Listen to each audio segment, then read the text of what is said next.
Hey, bonjour tout le monde, j'espère que vous allez bien. Bienvenue dans cette nouvelle vidéo, ça doit être la 17e vidéo dédiée à notre pipeline DevOps. Aujourd'hui, on va s'intéresser un petit peu plus à Git, Gitflow et les lignes de commande Git.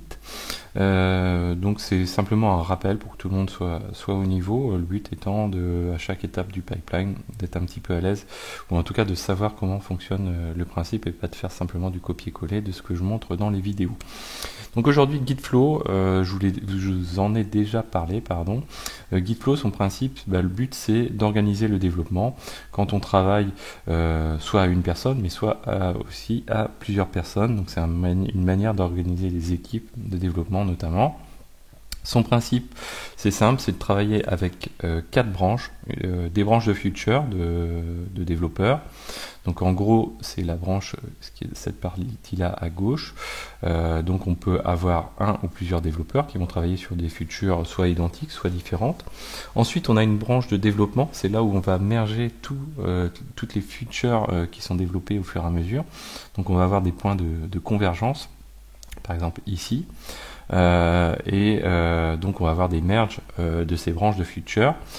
Une fois que la branche de développement, donc on a un responsable de cette branche, une fois qu'il estime que cette branche de développement est suffisamment conforme et prête à passer à l'étape suivante, elle est envoyée elle est mergée sur la branche de release, ici. Donc voilà. Ensuite, donc cette branche de release, elle vit indépendamment de la branche de développement. Une fois qu'on estime que la branche de release est bonne, on va merger vers la branche master et on va considérer cette fois-ci que la branche est bonne et qu'elle est prête à pousser tout simplement en production, donc avec un tag qui correspond. Donc voilà un petit peu le principe de Gitflow, c'est-à-dire c'est un principe évolutif dans le temps et qui permet de gérer l'organisation par équipe avec des responsables de branches suivant les différentes branches et avec plus ou moins de responsabilités bien sûr, puisque la branche de production elle a vocation ensuite à déclencher des déploiements automatisés sur la branche de production. L'évolution des merges, donc nous on ne pourra pas le faire parce qu'on n'a pas une version GitLab poussée en version Enterprise, mais l'idéal c'est d'utiliser les merge requests de GitLab quand on utilise GitLab. En gros c'est une demande, donc ça on le reverra dans des slides spécifiques dédiés à GitLab. C'est des demandes qui se font à travers l'outil GitLab, une sorte de ticket qui dit voilà, écoute, moi je suis sur une branche de feature, je demande à la personne qui s'occupe de la branche de développe, de merger. Donc je lui envoie un ticket qui sert en gros d'explication sur les évolutions que j'ai fait. Les évolutions de code également sont embarquées avec. Et du coup, la personne qui s'occupe de la branche de dev, elle a juste à ouvrir ce ticket, lire les évolutions de code qui lui sont proposées par GitLab. C'est très très pratique et fait pour. Et puis à l'aide d'un seul bouton de dire ok, j'accepte le merge ou pas. Et ça c'est valable pour chaque étape. Alors il existe des variantes dans ce Gitflow avec des étapes en moins, notamment l'étape de release je crois, et puis des étapes qui sont aussi plus détaillées. Donc c'est adapté en fonction des environnements, du nombre de serveurs, etc. Alors Git, les commandes Git qui sont importantes à connaître. Donc Git clone pour télécharger un dépôt, Git init pour initialiser un dépôt, Git add pour ajouter des fichiers à committer, Git commit-m pour commenter des fichiers que l'on va committer. Donc c'est-à-dire qu'on fait évoluer un fichier, on l'ajoute tout simplement dans cette branche. On indique qu'on l'ajoute dans cette branche, on lui ajoute un commentaire pour dire l'évolution qu'on a fait du coup. Et puis éventuellement on peut faire un git commitment si on veut modifier le commentaire, et sinon on fait un git push pour l'envoyer vers le dépôt distant. Donc si on fait ça et git pull pour resynchroniser avec le remote, c'est-à-dire pour tirer les éléments. Donc là ce qu'on peut faire, nous, vous voyez, j'ai un répertoire, je vais faire un git init. Donc là j'initialise une branche, en l'occurrence par défaut il va m'initialiser la branche master. Je vais éditer un fichier vim toto, hop, premier run, voilà, j'enregistre. Donc là si je fais un git add mon fichier Toto. Hop. Donc si je fais un git status, je n'ai pas parlé, git status, il va me dire les éléments, donc ce que j'ai à réaliser. Là en gros, ce qu'il me demande, il me dit j'ai rien de commité pour l'instant, donc j'ai besoin de faire un git commit-m, et là je vais dire initialisation de mon dépôt avec mon fichier run. Voilà. Et donc là, si je fais un git status, cette fois-ci, hop, git status. Alors ce qui est bien avec git, vous voyez, c'est qu'il propose, même si on fait des erreurs de frappe. Donc là, il me dit que tout est bon. Alors tout est bon, sauf que pour l'instant, si je fais un git push, je vais rien pouvoir pousser parce que j'ai pas de dépôt distant d'enregistrer. Donc on va se rendre dans notre GitLab, on va se connecter dessus. Donc là, sur GitLab, je suis resté en route, hein, c'est pas la bonne pratique. On crée un projet. Donc ce projet, je vais l'appeler Toto. Et je vais le rendre public, comme ça je ne vais pas avoir besoin de gérer les logins et mots de passe, mais ça se gère très bien. Et là, ce que je vais faire, vous voyez qu'il propose différentes cas de figure, GitLab. Il propose de pouvoir créer un nouveau dépôt, ce que j'aurais pu faire dès le début, ou si le dépôt existe déjà, tout simplement, on a déjà fait le init, nous on a juste à rajouter où se trouve le remote, ce qui permet à Git, donc vous voyez, de dire le remote qui s'appelle origin, il est à cette adresse là. Donc si je l'ajoute, donc c'est du format Git, hein, ici il connaît le chemin. Si je fais un git push-u origin master, donc là ça veut dire quoi? Ça veut dire que je pousse ma branche master dans laquelle je suis actuellement vers la branche origine, c'est-à-dire celle qui est distante. Là il me demande le mot de passe de mon user. Donc l'idéal c'est de fonctionner par clé SSH, on peut le faire également. Et là j'ai poussé les éléments. Donc si je rafraîchis cette page-ci, qu'est-ce qui se passe? J'ai tout simplement récupéré mon fichier Toto avec ce qu'il contient. Alors, donc ça c'est une première étape pour l'utilisation de Git. Donc si on veut resynchroniser notre dépôt, on fait un git pull. Et si une autre personne avait fait évoluer notre fichier Toto, on aurait ramené sur notre machine ici les différentes évolutions. Le fonctionnement de Git permet de fonctionner par branche, comme je vous le disais tout à l'heure, et donc de faire notre fameux git flow. Donc pour rajouter une branche, nous on va essayer de partir de notre branche de développement, donc on fait un git branch dev, et donc par défaut Git a créé cette branche. Donc si je fais un git checkout dev, je vais me rendre dans cette branche de dev. Donc si vous regardez ici, hop, là on est à master, cette fois-ci on est passé en dev. Je retrouve mon fichier Toto, par défaut il est repris de la branche de laquelle on était quand on a créé la branche. Et là je suis sur ma branche de dev, donc là je vais la faire évoluer cette branche de dev. Donc je vais faire évoluer mon fichier Toto, et je vais dire deuxième run.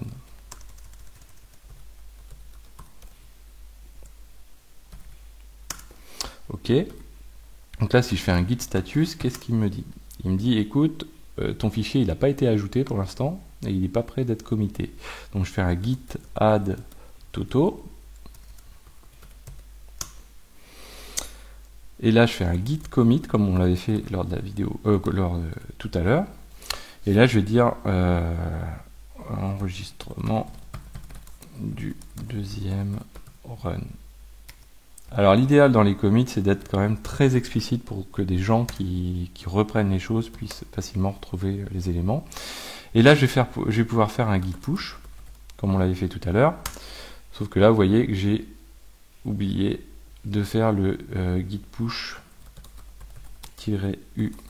origin. Cette fois-ci on est sur la branche de dev, donc je pousse la partie dev et je fais xavkey 1, 2, hop là. Donc là j'ai poussé les éléments. Si je me rends sur mon dépôt, qu'est-ce qui s'est passé? Donc ici j'avais qu'une seule branche et me voici maintenant avec une branche de master et une branche de dev.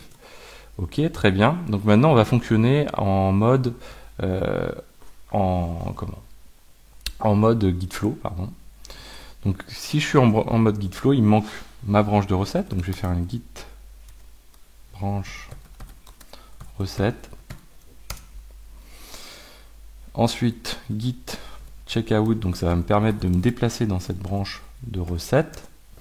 Cette branche de recette pour l'instant elle n'est pas à jour. On va considérer qu'elle n'est pas à jour. Donc là, je vais faire... alors, ouais, on va faire une petite modification. On va reprendre... on va se remettre git checkout. Donc j'ai créé ma branche de recette. On va reprendre sur la branche de dev. On va refaire une modification, juste pour vous montrer le git flow. Ici, on va créer un troisième run. J'enregistre. Donc là, on continue. On refait comme on a fait tout à l'heure. Git add Toto. Git commit. Donc, test avec le troisième run. Et là, je pousse. Ça, on connaît. Hop. Vous voyez l'intérêt d'avoir la clé SSH. Ça, on le fera plus tard, c'est d'éviter de retaper sans cesse. Donc là, on va faire notre git flow. Donc j'ai fait une modification en dev. Je me rends ensuite sur la branche de recette. Donc si je veux lister les branches, je fais tout simplement git branche. Hop, voilà, donc je retrouve ma branche de dev, ma branche de recette, ma branche de master qui est ma branche de production. Donc si je fais un git checkout recette, je me rends dessus. Si je regarde Toto, à l'heure actuelle, il est au deuxième run, donc j'ai un temps de retard. Donc pour rattraper ce temps de retard, je vais faire un git merge.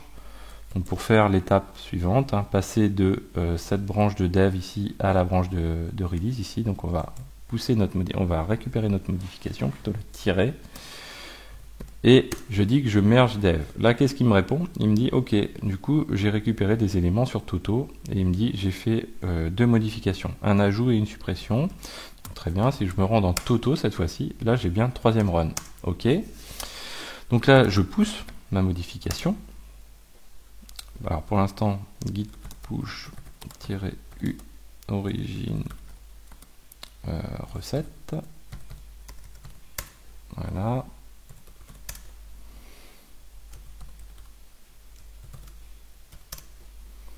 Donc là, j'ai poussé ma modification. Maintenant, donc ce qui se passe, c'est que je veux passer en production. Donc je fais git checkout.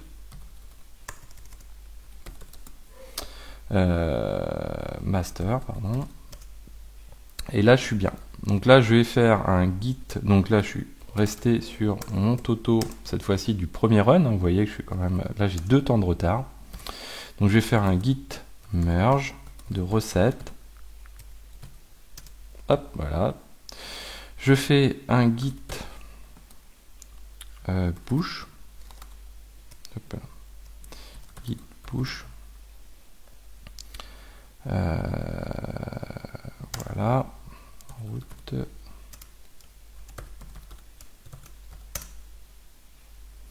Et voilà. Donc là, j'ai poussé mes éléments. Je suis arrivé à la branche ici. Hop, voilà. Je rafraîchis. Hop. Donc là, je suis arrivé à ma branche de master. Vous voyez, j'ai toutes mes branches. Je clique sur Toto, ma branche de master distante est bien sur le troisième run. Ce qu'on peut faire maintenant, c'est de faire le fameux tag, donc git tag. Ça permet de versionner tout simplement les éléments. Donc là, je vais faire git tag v1.0-m et là, je mets un commit, mais dédié qu'au tag. Et je vais dire première version, évolution pour le troisième run. Hop, voilà. Si je fais un git status, là je vais faire un git trop de mémoire, git tag push, git push tags. Voilà. Et voilà, donc là je pousse tous mes tags, en l'occurrence j'en ai qu'un seul. Donc si je retourne sur mon GitLab, c'est l'intérêt de GitLab, c'est qu'il est très très visuel, que je me rends ici, donc où est-ce qu'ils sont passés? Voilà, ici il m'indique que j'ai tout simplement un tag. Donc si je me rends, donc là j'ai bien mes branches, mes éléments recettes, etc. Si je me rends dans tag ici, je vais retrouver mes tags et notamment ici mon V1. Alors ouais, le zoom n'est pas tip top. Ma version V1 ici. Si on était sur GitHub, on aurait une liste déroulante avec le tag en question. C'est pour ça que je regardais ici, mais on fonctionne un petit peu différemment. Donc, vous voyez qu'on a une petite synthèse ici, il m'indique les commits. Si je me rends dans le repository et que je clique ici sur commit, vous voyez qu'on retrouve les commits, leurs éléments, le détail. Si je clique dessus, je vois les évolutions de fichiers. Donc ça, c'est gros avant tout de GitLab ou de GitHub, hein. Ça apporte pas mal de choses. Si j'étais sur la machine, voilà, je peux faire un git log -oneline et là je retrouve mes commits. Moi j'ai même un raccourci qui est gfun, voilà, donc un petit peu plus sympa, qui est en couleur, qui dit qui a fait la modification, il y a combien de temps, et on retrouve les numéros de commit ici. Si je veux avoir les détails sur un commit ici, je fais un git show. Hop. Et là j'ai le détail du commit qui m'indique que j'ai le fichier Toto qui a évolué tout simplement avec un diff et l'intitulé du commit en question, l'heure à laquelle il a été réalisé. Voilà, donc le git flow en pratique, ça on l'a vu. On n'a pas vu les merge requests, ça on le reverra plutôt dans la partie GitLab. Voilà, donc j'espère que cette vidéo vous a plu. N'hésitez pas à la partager, à mettre des pouces bleus, à commenter, à vous abonner pour ne pas manquer les prochaines. Je vous dis à très bientôt sur Xavki.